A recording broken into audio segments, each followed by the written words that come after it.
thinks got him. The religious leaders. She thinks the religious leaders have moved his body in the night. Right? And we know not where they have laid him. Peter therefore went forth, and that other disciple, and came to the sepulchre. So they ran together, both together. And the other disciple, which is John, did outrun Peter, and came first to the sepulchre. And he stooping down and looking in, saw the linen clothes lying, yet went he not in. Now, John is a disciple that is the most intimate with Christ. He's the closest to Christ. Him and Jesus shared a real closeness. So when John gets there, he outrun Peter because Peter's an old man. John's a young man.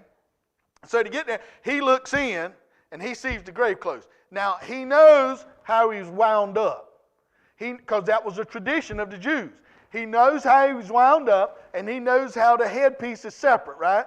So if you are taken out of those clothes, if you remember Lazarus, Jesus said, Lazarus, come forth, and Lazarus waddles out, right? He's still wrapped up, and he said, loose him. He said, loose him. But Lazarus still had the regular body, the natural body. Lazarus was going to have to die again. Jesus, who has now been resurrected, is the first fruits of the resurrection, the first one to have the glorified body. And so Jesus, with this glorified body, he doesn't have to be unwound. So when they look in, it's like he was in, wrapped up, and then he just come out of the clothes. Right? It ain't like he sat up and took the thing off his head and set it to the side. No, they were all laid right there, and he just come up out of them with the glorified body. Right? So when John looks in, he sees the clothes. He said, them ain't unwrapped. Them ain't unwrapped. Nobody didn't unwrap him. Right? He come through them clothes. Right? So John's believing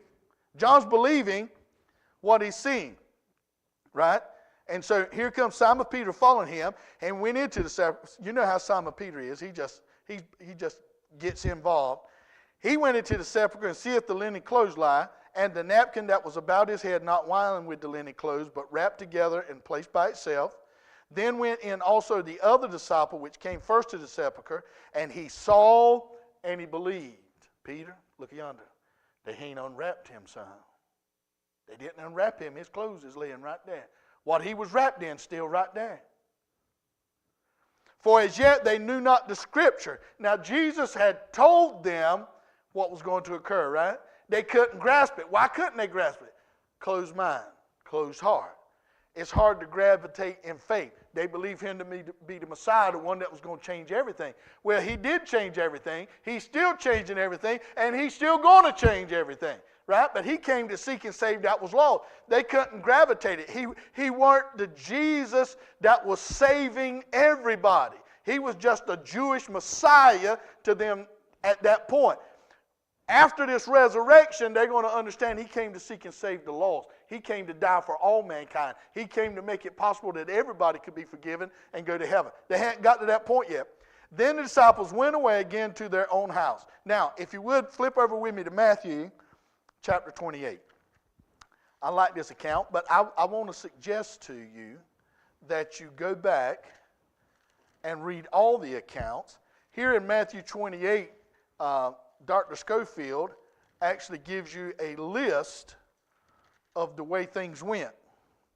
And I'm going to read those to you before we get into chapter 28.